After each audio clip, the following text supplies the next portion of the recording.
So I wanted to start off with a story from the Romance of the Three Kingdoms that I learned about through the book, The 48 Laws of Power. So during the Romance of the Three Kingdoms, there was a general, I'm just going to call him Liang because I can't pronounce his first name. And he had to defend a town, a walled town with a garrison of 100 troops versus an army of 150,000. Now, General Liang was known as being the greatest general of his age, a strategic genius, Sun Tzu reborn. Nobody could outsmart him. Nobody could beat him in the field of battle. So what he came up with is he realized that to a certain extent, the number of troops each side has is kind of irrelevant. If you can convince your opponent that you can win no matter what, and they'll lose no matter what, then they're going to lose. And what's more important than the actual forces is to have a reputation for winning and to be able to kind of control the narrative and manipulate your opponent. So what he wound up doing is he ordered his men to hide. He had the gates thrown open and he sat on top of the wall playing a lute. And the other general just looked at this and went, I don't know, he has some kind of plan. He has some like plan that he's going to pull. I don't know if he's going to ambush us or what, but I'm not going to fight this. So he just kind of gave up and left. And so he was able to defeat an army like 10,000 times its size without firing a shot. And to me, that very much describes, I think, the modern left and how they kind of gaslight the modern right. And they have kind of such a strong control of the narrative and such a strong control of how politics are viewed that this is very much how it seems to a lot of people on the right. And that's how they kind of get blackpilled, is the left is very good at presenting history as an inevitable movement towards their position. Everything that currently is considered left-wing was inevitable. It was always going to be the case. If you go back and you like microanalyze everything that happened prior to the present, all of it was leading up to modern liberalism. And I mean, on the surface, this seems to be right. So you look at it, you're like, oh boy, there's like the Enlightenment, there was like the 30 Years' War, there was the age of liberalism, fascism lost, the 1960s happened, the 2000s happened, Obama was president. They're right. They've won every single thing, and it's always moved in that direction. But what you have to keep in mind, if you really start to look at it, is why does it look like they won every single time? Why does it look like everything wound up in their favor? Because they basically redefine what progressive means, what left means, what liberalism means, or whatever their ideology at the moment is, to fit the narrative that they won, and everything was just kind of like heading up to it. I think that's what you have to keep in mind. It's not as if they haven't lost in the past. It's what they've done is they've taken a very narrow strip of history and they've cherry picked that. And then they've retroactively like changed what they used to believe in to what they currently believe in as a way of saying, oh, well, all that stuff happened and look where we are now. Like that's really easy to do. And I think like conservatives, traditionalists, nationalists, whatever you want to call it, have just completely bought into this. And it leads to like the black pill. It leads to all kinds of stuff like that.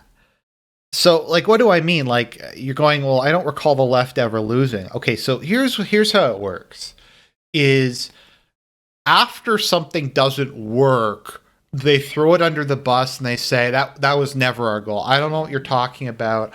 That was never the case. So like with the French Revolution, for instance, they were going to build their like global liberal republic. Revolutionary France was going to overrun everything. They were going to achieve it through force of arms and through a military victory. And I mean, it turned out to like, they overran a lot of countries, but then it kind of collapsed into eternal political squabbling. Eventually you had Napoleon come to power. And then like after the fact, they were like, oh, well, that was our plan all along. Sure, the Jacobins failed. Sure, like the most revolutionary parts of the revolution failed, but like some of what we suggested came about. So that was actually the goal the whole time. It wasn't this like revolutionary republic that took over the world. The fact that lost and the status quo to a certain extent, return doesn't mean anything. And this is like, probably another good example of this is the Soviet Union. So nowadays, the modern left will be like, oh, we never supported the Soviet Union. We never saw it as the salvation of humanity. We never thought that like the world was going to become communist. They're all going to become Soviet socialist republics. And that's how that was our end goal. That was never our goal. Our goal was like whatever has happened now.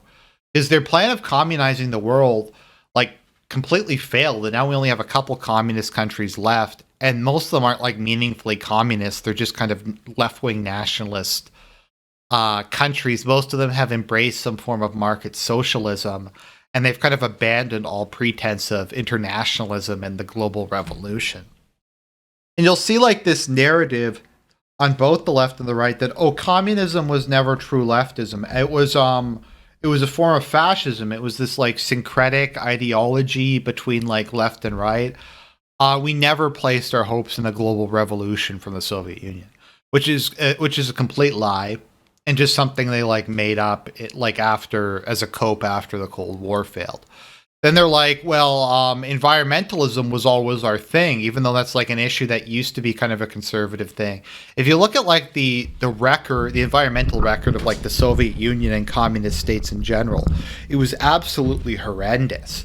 But nowadays, global warming is like everything in history was leading up to the fight against global warming. Everything. Environmentalists like always eventually won out, except when they didn't. Because that's like a hot thing at the moment, and a lot of people care about the environment now. So, yeah, historically they were always advocating that, even when they weren't. I mean, like, let's just think about this for a minute. Remember left-wing anarchism? Remember how successful that was? I sure don't. So, like, that was a left-wing ideology, in some ways more similar to modern, I guess, kind of the modern left than communism was, and it completely failed, and it never like went anywhere. So it's like, were they on the right side or wrong side of history? Like, was the Soviet Union on the right side or wrong side of history? Was Lenin? And it just like, I can't even tell. They just keep redefining whatever won to be what they supported the whole time. Like, here's an example I noticed. When I was going to university back in, like, the late 2000s, early 2010s, there was this really big hatred of globalism, of free trade, of multinational corporations. It was like, this is the end of globalism and the reinvention of the world. Neoliberalism's going to collapse. The World Bank's evil. The World Trade Organization's evil. We're going to see a return to, like, left-wing nationalism, to that kind of thing. And nowadays, if you look at what the modern left advocates, they love capitalism.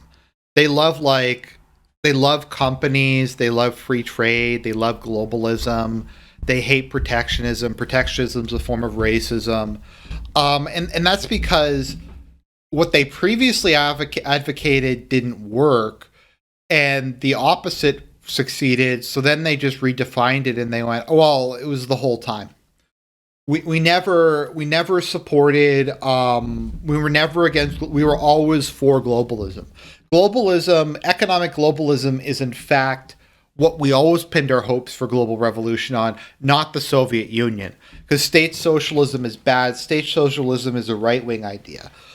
We don't support that. We support capitalism now. And like, they just keep moving things and like moving the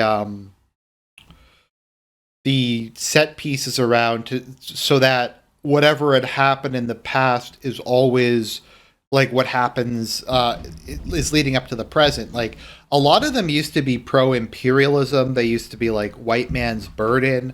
A lot of them used to be like hardcore like scientific racialists. A lot of them used to be state socialists.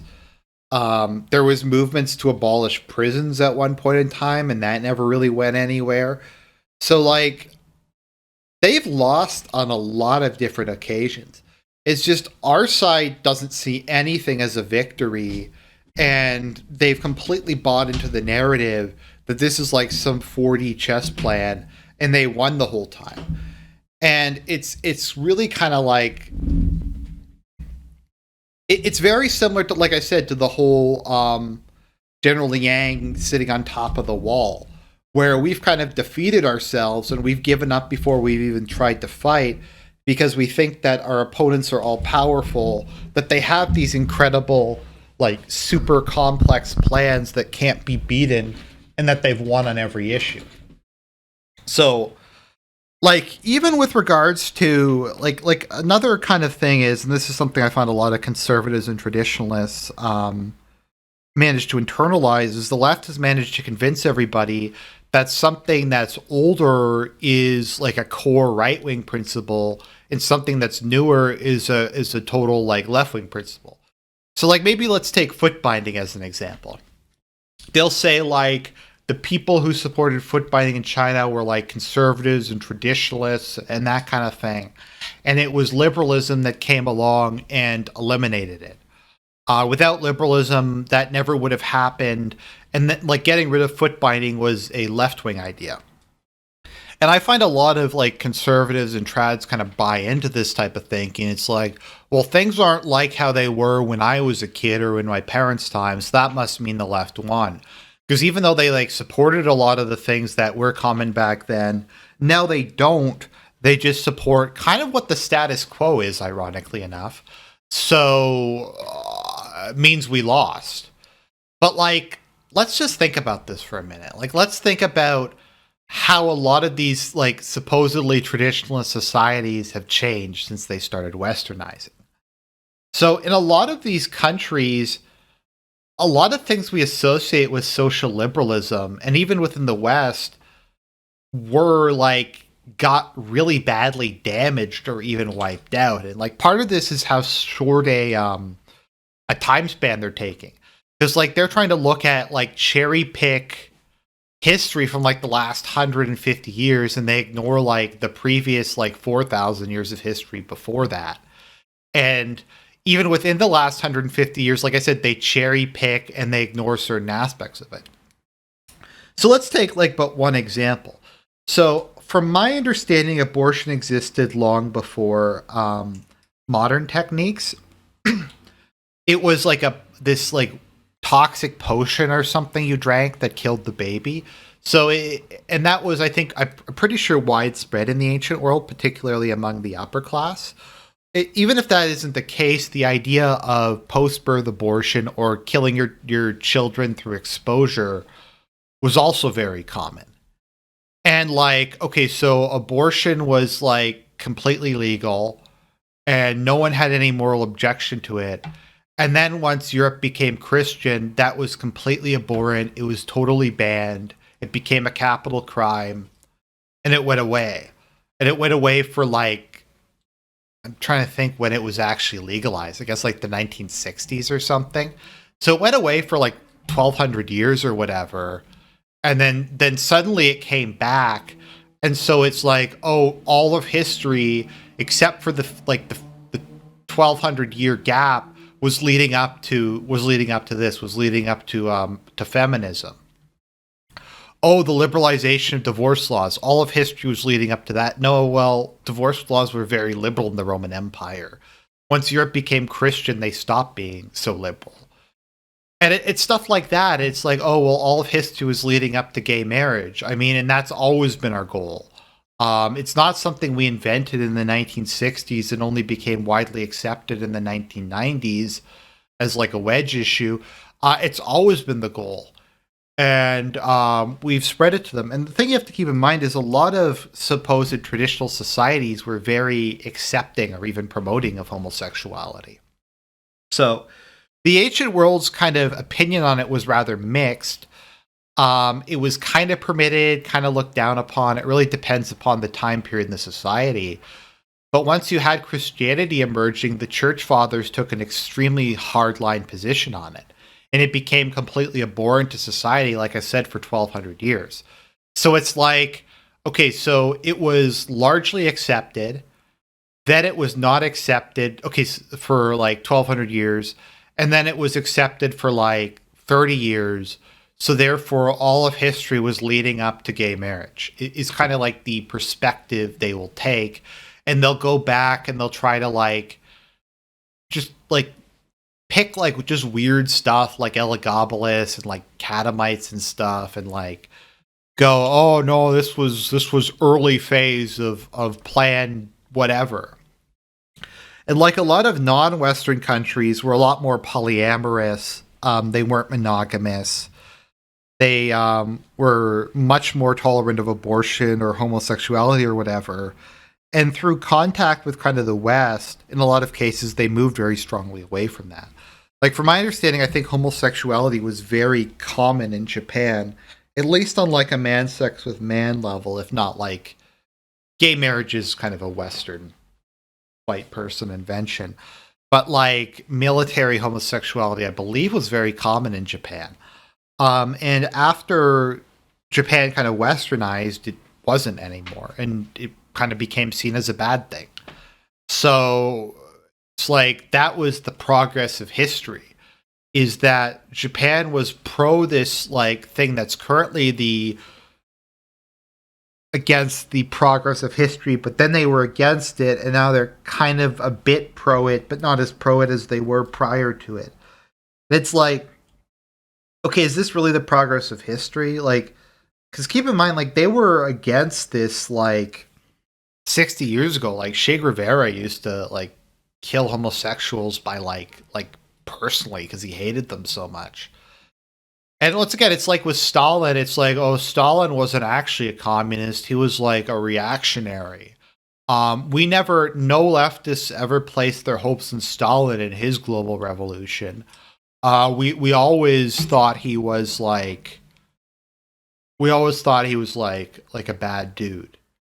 And it's just always this like revisionism. And it's like, once again, like with Mao, for instance, in Maoist China, I think they executed people who engaged in infidelity. I mean, I'm not trying to defend Mao, but I'm saying, so that was like part of history leading to the present. And like China went from being nationalist, obviously, under the Kuomintang, to being extremely internationalist under Mao, to the point where they tried to encourage immigration from like Africa and get like trained Maoist guerrillas and stuff, to being like an ultra nationalist state again. So it's like, which one is it? Is it like, is China, is socialism with Chinese characteristics what you were always for? Is it Maoism? Is it internationalism? It's like, was it a global revolution? Is it empowering the UN? And they just kind of keep changing it so that the current narrative makes it look like they won every previous incident. And I mean, that's pretty easy to do. It's like what kids do, where they're like, I wasn't trying to win. I was trying to let you win. That's what happened. It's like a kid like who just pulls that. So I think you have to understand is our opponents aren't invincible. They don't win every time. They're just much better at controlling the narrative, and they're much better at kind of gaslighting their opponents into thinking that they win every time. So that's something to just kind of keep in mind. And I think that's something very important whenever you're hearing the right side of history, whenever you're hearing this kind of nonsense, is a lot of it is just kind of posturing and cope and post hoc justification. Just because our current enemies claim descent from like previous enemies who lost, and now they're like winning on this round, doesn't mean anything. We're looking at a very, very short bit of history. Just the time period from like the French Revolution to the present, and we're ignoring all the times like right-wing groups won in that period. And like when we're looking at like the left being fully ascendant, you really have to like go post World War II, when most of kind of the reactionary modernist regimes got destroyed, until the present. And then even within that context, you have to ignore like Islamism. You have to ignore like newer nationalist movements. So it's really like, okay, so feminism became like a big thing in the last 150 years. Gay rights became a thing in like the last like 50 to 60 years. So that means like we were winning the whole time, because everything prior to that doesn't count. Franco winning the Spanish Civil War doesn't count because Spain became a liberal democracy afterwards. Even though it lasted a very long time, because we're at the end of history. None of that stuff is going to happen again. I mean, I know we said that like when the Soviet Union was founded and that eventually the world was going to become red, and none of that actually wound up working out in that direction. But this time, guys, this time we got it. And even if we don't got it, then we could just go in and change the narrative again until we're on the winning side. So that's just something I've been thinking about. And I think you have to keep that in mind. Don't let your opponents gaslight you. These people are really, really good at gaslighting. Don't let them get away with it. So, anyways, I hope you enjoyed the video. God bless, and keep it edgy, my friends.